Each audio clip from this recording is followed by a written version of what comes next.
everyone, Morey Croson here, and today we're going to be going over how to load the football in order to make sure that you're able to get in a great wrist position as the ball is getting out of your hands. I see this all the time where people are releasing the football and the nose is facing upwards or facing off to the side, and a lot of that has to do with the load. To really make sure that you're able to master that part of the throw, we're going to go into a few key steps to make sure you're able to get there. As always, if you like the information, go ahead and click the thumbs up down below. Subscribe to the channel if you haven't already, and if you have any questions or comments or anything like that, leave those down below.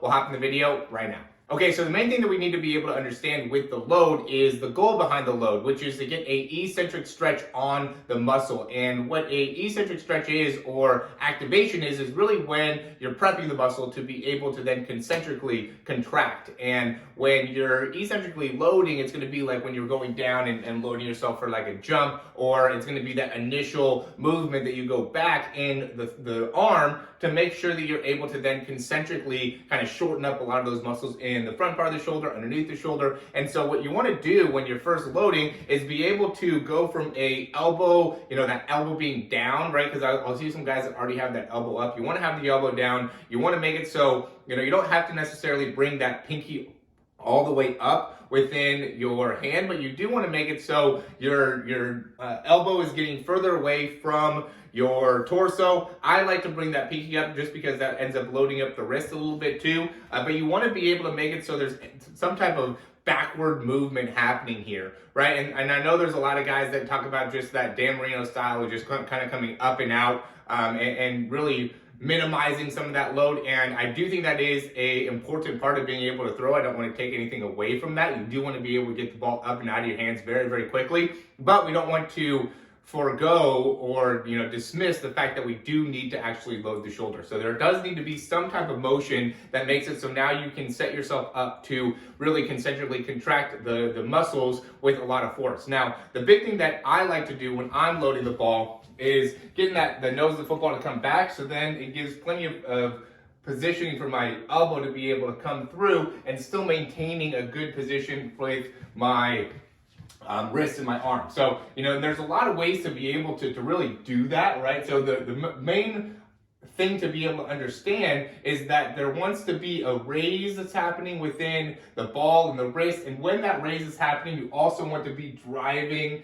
the elbow forward and through. So what you don't want to end up doing is compartmentalizing that, making that into two different steps where it's here and then here, right? And I see that a lot where guys will go here a ton and then they start coming through with the throw, and that makes it so now it ends up being a lot more of like a torso type of movement, and now you're going to end up having that forearm being released a little bit more like a 45-degree angle when it wants to be at a 90. So when you're coming through, you want to be able to get everything here to then be able to release on like a downward position. So when you get the wrist like this, what's happening is that you're going, and when you load and you get back to here, you end up kind of dropping the elbow down, right? And then you also are late in being able to get that wrist across. So you go here and you load, you can get that in a good position, and then as you start driving the elbow through, you lose the position within the wrist. And there's two ways that you'll see this. You'll see guys that will end up going and trying to throw from this position, which then the ball ends up coming and kind of facing upwards, or they'll end up throwing and the nose of the football will be facing off to the side,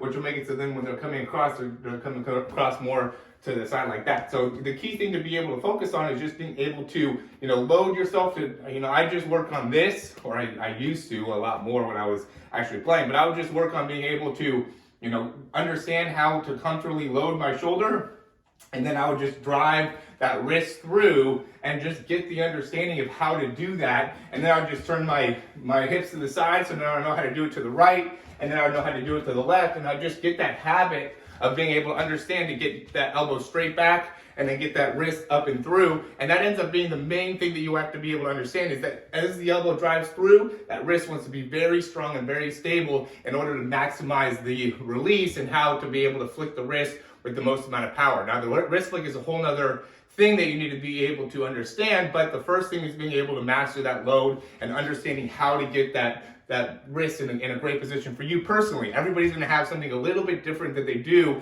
within their shoulder. So yours isn't going to look exactly like mine, and that's fine, but you do want to be able to spend time and being able to master how you want to, load the ball. Whether you get more wrist into it, whether you don't get as much of your elbow up, whatever it ends up being, there's a lot of ways to be able to make it work. You just got to be able to figure out what works for you.